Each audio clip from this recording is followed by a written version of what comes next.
Hello everyone, on this video I'm going to give you 3 techniques in how to fix one of the biggest problems I see with new comedians. Going on stage and starting your set as quickly as possible and finishing it as quickly as possible.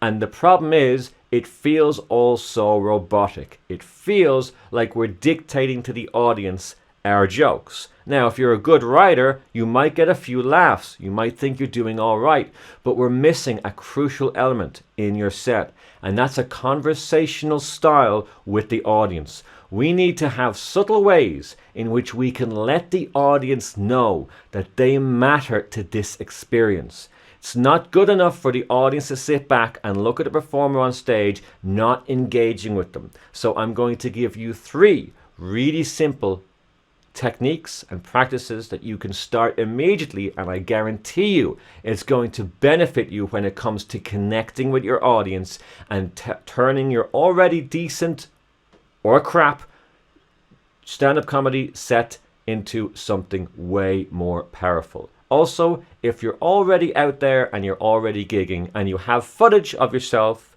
up to 10 minutes long and you want to support the channel, I do offer a really cool service. I can give you a positive critique on your set. I can point out things that you're doing that are great that you might not even be able to see yourself. So if you're interested in hearing more about that, you can drop into the description box. You can email me. I'd love to hear from you and check out the footage. All right, let's get on with tip number 1 is about how we practice stand-up comedy. A few times a week, we should be saying the patter out loud to ourselves at home in private as just a practice session. Now, usually people tend to imagine an audience in front of them when they do this. If they went down well at a particular show, they tend to think about that audience when they practice their sets in the future. There's nothing really wrong with doing it this way. You're still benefiting from the practice, but there's a better way. What I want you to do from now on is when you say the words out loud, I want you to imagine you're saying them to a friend that finds you funny. Someone you can think of that whenever you hang around with them, you always have a really good laugh. You always have in-jokes, and they're not going to judge you for the kind of material you get laughs from. They're going to find you funny and you can have a good time. If you imagine that person when you're saying the words out loud from your set, you're naturally going to go back to your writing and change some words to be more conversational. Because sometimes you're going to hit a sentence, and if you have that person in mind, you're going to realize to yourself that that's not the way you would tell this specific piece of information or this specific joke to that person. And furthermore, hidden punchlines, that's what I'm always about. If you imagine saying the material to a friend, you're just by accident going to come up with funnier things to say, because you get that mentality, you get that mindset of being funny because you can believe in yourself, because this person is always going to laugh. You're just going to have a good buzz with them. Also, you're going to start slowing down and adding little natural pauses here and there. And that's going to stop that illusion where you're just walking up on stage and getting from A to Z as quick as possible in order to get off the stage. That's not what we want here. We want it to be conversational. So therefore, if you imagine saying the set to a friend, you're not going to sound robotic. You can't possibly talk in that way, in that monologue like you're preaching to an audience way. You're going to naturally sound more conversational. So there's so many reasons as to why every single time you practice your set out loud, have that person in mind. And if you want to take this tip a step further, contact that person, get them out, and say the set to them. It's only 5 minutes at a time. Don't have them interrupt, but having them look at you dying your ass in front of them is going to really benefit you. And then maybe they can give you an honest feedback afterwards, and that's going to benefit you again. If they find you funny, they will be able to point you in a slightly better direction than you were already in. Or they won't hang out with you anymore. Tip number 2 is to steal other performers' material. Okay, hang on. What I mean by this is you should absolutely be able to recite your favorite comedy from your favorite comedians. You should know the pieces of material that you like. You should be able to say them in front of your friends. Of course, you're not going to go up on stage and actually perform them as your own. I don't feel I need to push that any further. You obviously know that. But what I mean by this is you should be able to take a pen and paper and write down someone else's bit. Think of a few of your favorite comedians and recreate their material on paper. And now, then you can make sure it's correct and watch back as to the way they structure the sets. Because that's who you want to look up to, right? It's your favorite comedians. That's why you want to get into comedy. You want to be able to entertain the crowd as much as they can. So what exactly is it that they're doing in their writing? Rewrite their work and get used to how little information they have and how many punchlines they have. Literally, the entire page will be filled with punchlines and very small setups, and that's what you need to be doing. And a really good shortcut in how to get there is simply, before you start writing your material, think of just something that someone else said that you really thought was funny and write that. It'll get your creative juices flowing, at least, which is an odd sentence. But when you do that for 5 minutes, then you're ready to start moving on to your own stuff and maybe steal some of their structure. I'm perfectly fine with telling you to steal structure, because what's going to work for you in the future is only going to be unique to you. You're not going to get far by doing someone else's style completely. You're going to naturally find your own. But as a stepping stone in grassroots of comedy, it's perfectly fine to steal anything you can in order to get you up and on the beginning of creating your own unique path, because that's what every guitar player, every bass player, every drummer has ever done since the beginning of time. Any musician or any other performer, they get up and they learn something. Even when I was starting juggling, I learned a trick called Mills Mess. It was named after a guy called Mills, and it was a very difficult trick. I learned that, and then I was able to incorporate some of my own things. Everyone who's ever been on stage has copied someone else, if not even directly stole from them, and it's a good thing they did, because it put them on the path of doing something unique. So you do it, rewrite someone else's set as much as you can remember, and then move on to writing your own material, and you'll see that you'll start to think in better structure and leave out words that are not necessary, unlike what I've done in this tiny little rant. All right. Okay, the final one, and so important, and it's so much fun because you can do it on your next show. You can play this game in your next show.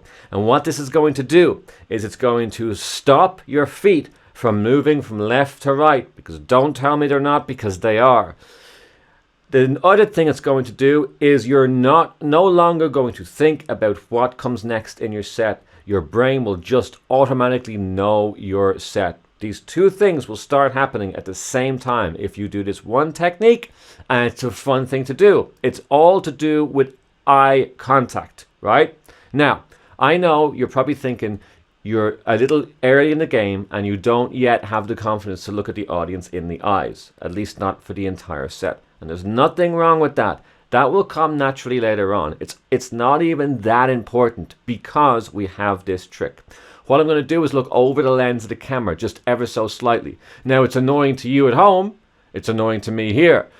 That's only because I'm looking that way continuously. But if there was an audience in front of me, and if I was to just glance to the left, and then I just glanced to the right, and I kept looking over the eye line of everybody, it almost seems like I'm about to look at you, right? I don't have to look at you for you to feel like it almost seems like I'm going to look at you. And even if it seems like you're about to look at somebody, well, with an audience, the tension rises, because they feel that the set, a little bit more, is being performed to them, not just getting on stage and getting through the jokes, and you're not even really there with the audience, you're just trying to get it out. And that set might go over well, your writing might be good, but if you want every single one of those jokes to have the chance that they deserve and to hit that little bit harder, we're going to need more than just the writing. We're going to need to drag the focus from the audience. And how we can do that is by simply playing this little game, because this is the very beginning of this game. Afterwards, when you get comfortable looking over people's eye line, you can go one step further, and every now and then you can clock eyes with somebody, and then you move away over here and contact eyes with these people. Now, you don't need to go left and right. You can go crisscross.